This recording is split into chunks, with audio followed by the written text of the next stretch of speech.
Hola clase, hoy vamos a discutir objetos indirectos. So it'll be a little bit familiar to you when I show you some examples from something that we did in Spanish 101 or from just knowing Spanish. So an indirect object indirectly receives the action of the verb in the sentence and generally answers the question to whom or for whom. So remember, a direct object, you ask like, I am reading a book. What am I reading? I'm reading a book. I am reading a book to Maria. So this is what your indirect object would be. So to whom am I reading this book to? Maria. So el ejemplo that you guys have here, el camarero le sirve el café a Jose Maria. The waiter serves coffee to Jose Maria, right? So who is he serving coffee to? Jose Maria. And that would be your indirect object. Número dos, el segundo ejemplo, Yolanda nos prepara la cena. So Yolanda is preparing dinner for us. Who is she preparing dinner for? She's preparing it for us. So nos, or us, is your indirect object in this case. So you guys have a little chart on your cheat sheet to fill in your indirect objects. It's me, te, le, nos, os, les. And I know we just did direct object pronouns, so it can get a little bit confusing. So just to put them side by side so you can recognize them, on the left I have your indirect objects, and just about a lesson or two ago we did direct objects, which is me, te, lo, la, nos, os, los, la. So notice how the top four on each side are exactly the same.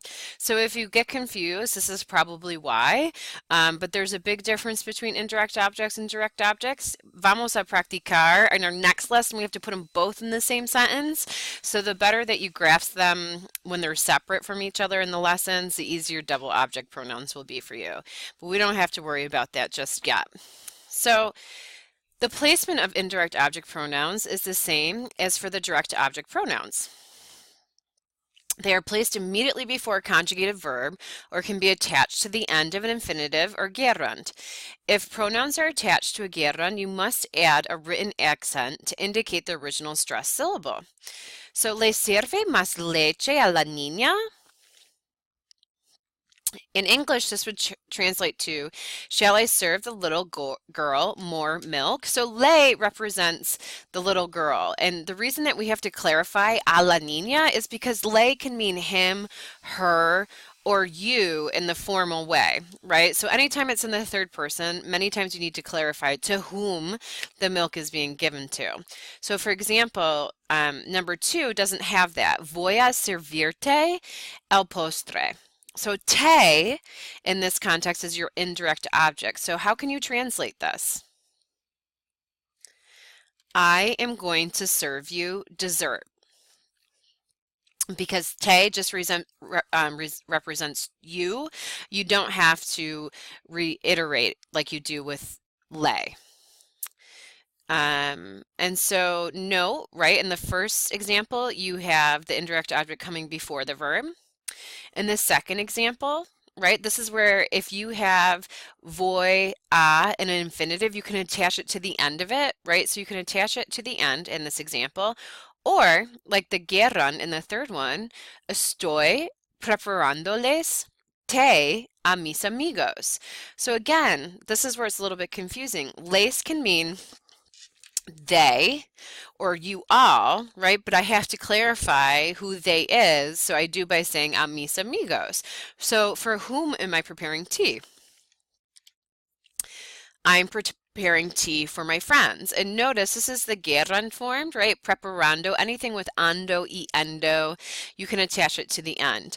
But I always tell my students, until you really have a good grasp on things, without a doubt, without fail, you can always put it before the conjugated verb and you'll never be wrong.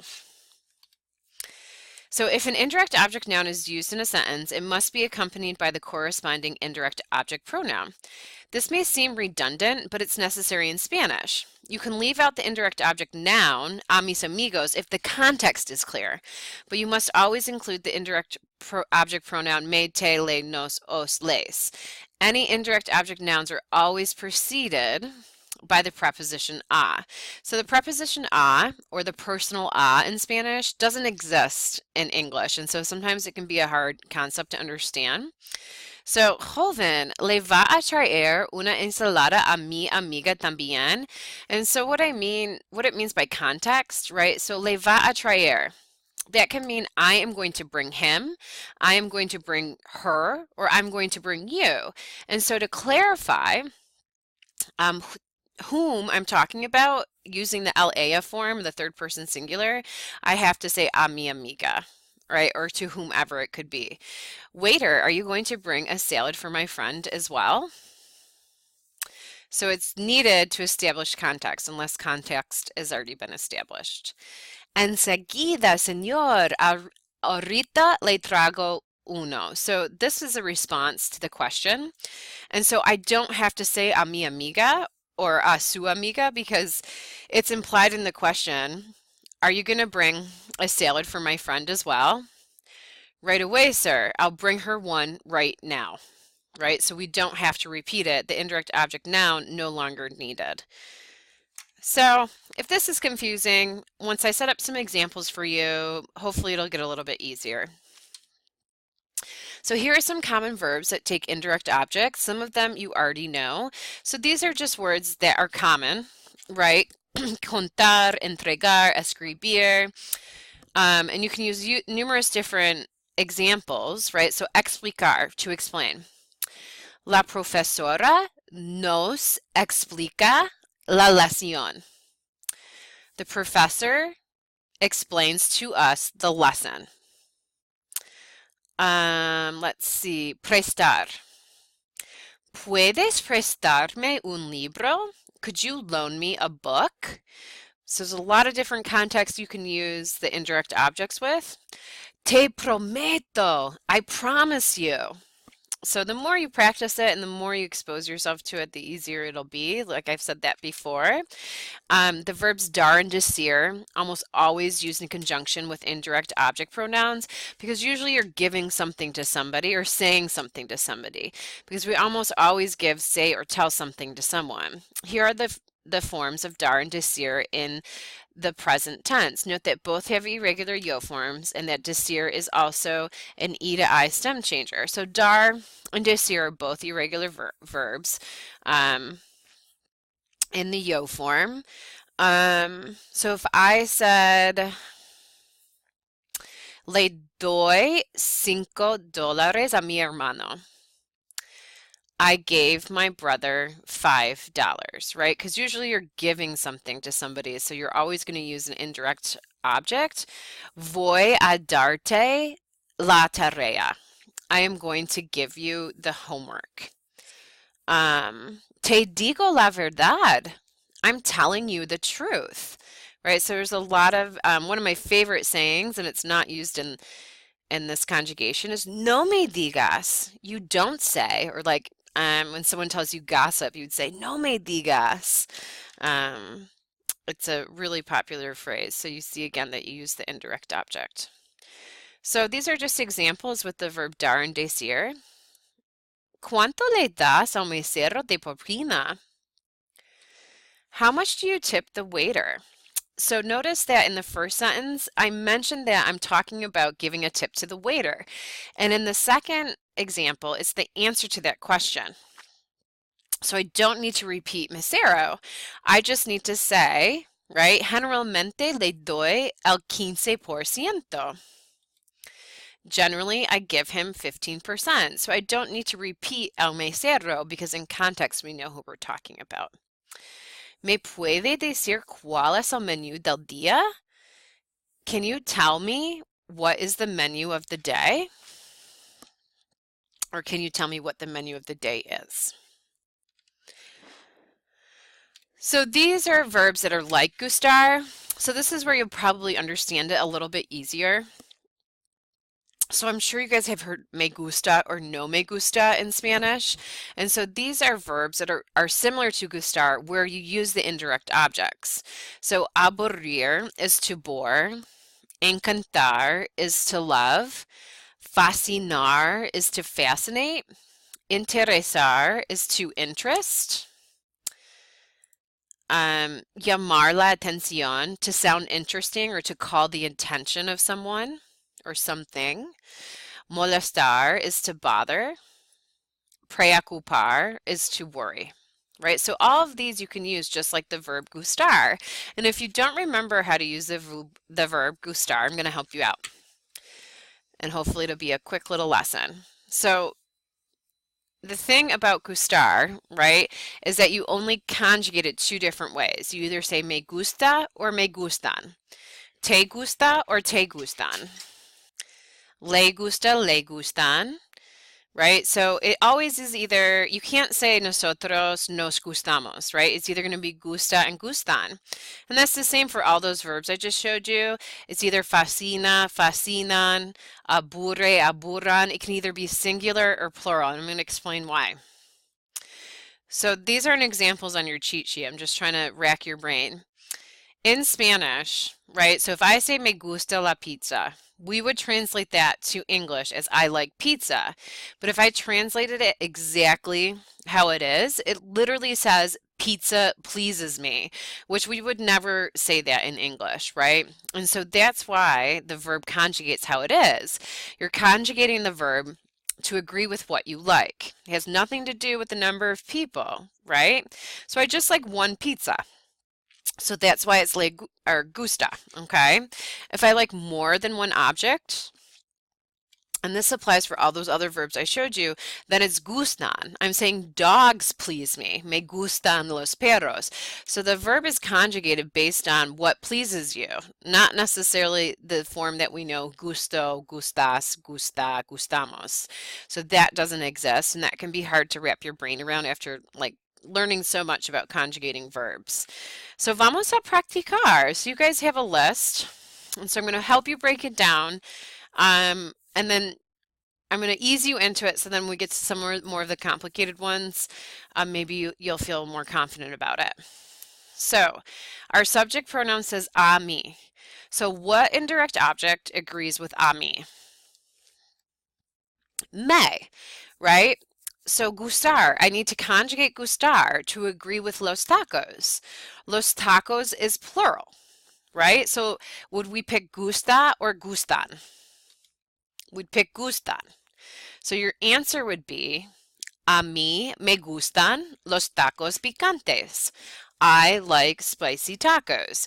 And so you also could rewrite it without a mí, right? Because we already know that you are talking about it, but to be able to do these questions, I have to put that in there. Me gustan, right? You could say me gustan los tacos picantes. Número dos, a Lupe y Jose. So what subject pronoun or what indirect object would agree with the subject pronoun a Lupe y Jose? Would be les. Okay, so what do Lupe and Jose like? La pizza. Is la pizza singular or plural? It's singular.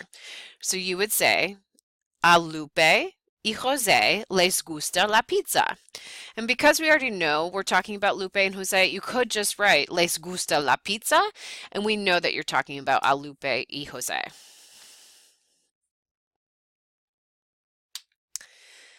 Okay, so a ella. What indirect object agrees with the subject pronoun ella?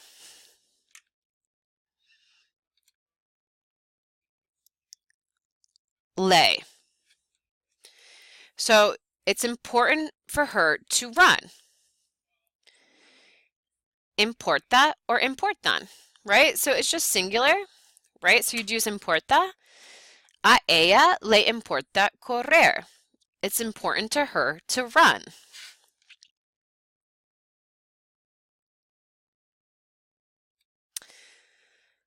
A nosotros aburrir la historia.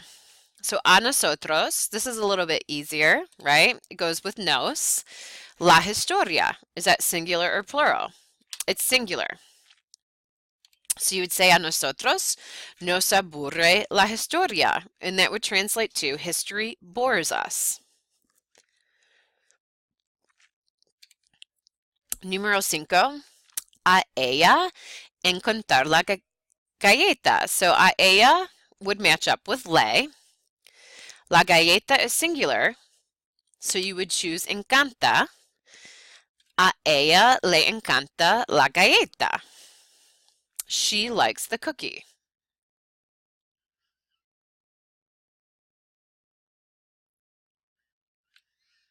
Número 6.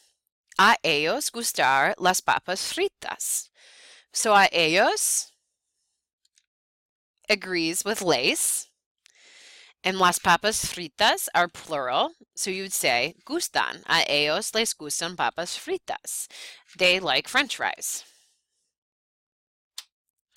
Número 7. A ti interesar la cerveza. A ti te interesa la cerveza. Beer is interesting to you. Número 8. A ustedes molestar las alpacas. Right, so a ustedes, would agree with, let's get this right, les, and because there's more than one, you would pick molestan. So, alpacas bother us. Why? I don't know, because they're so adorable. I don't know how they could. I have eaten an alpaca cheeseburger once, and it was delicious, and I also felt terrible about it at the same time. So if you go down to South America, if you didn't know this, alpacas come from Peru and Ecuador, and so there's a lot of them, so many places serve alpaca hamburgers. Número 9. A mí importar la familia. A mí me importa la familia. Family is important to me.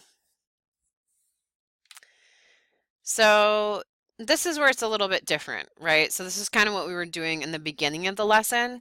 So what you have to look at is what I have underlined at the end. Los Reyes, right? That would be a family. Los Reyes traen una cámara a mi mamá. The Reyes bring a camera to my mom. So what indirect object would replace a mi mamá? Los Reyes le traen una cámara a mi mamá. Número 11. Los Reyes traen una bicicleta a mis hermanos. So what indirect object would replace a mis hermanos or reinforce it? Los Reyes les traen una bicicleta a mis hermanos. Remember, the last two examples I showed you are really redundant, but the reason they are is because les can mean a couple different things and le can mean a couple different things. Número 12. Los Reyes traen un libro de español a ti. So the Reyes bring a Spanish book for you. So a ti, right? What would agree with that? Te. Los Reyes te traen un libro de español a ti. Right? So if I was going to say this in context, I'd just say Los Reyes te traen un libro de español. They are bringing a book for you. Hopefully this helps. I know it's complicado, but I have faith in all of you, and hopefully this cheat sheet helps you out a lot as well. So lo pases bien, que tenga buen día, y nos vemos prontito. Chao.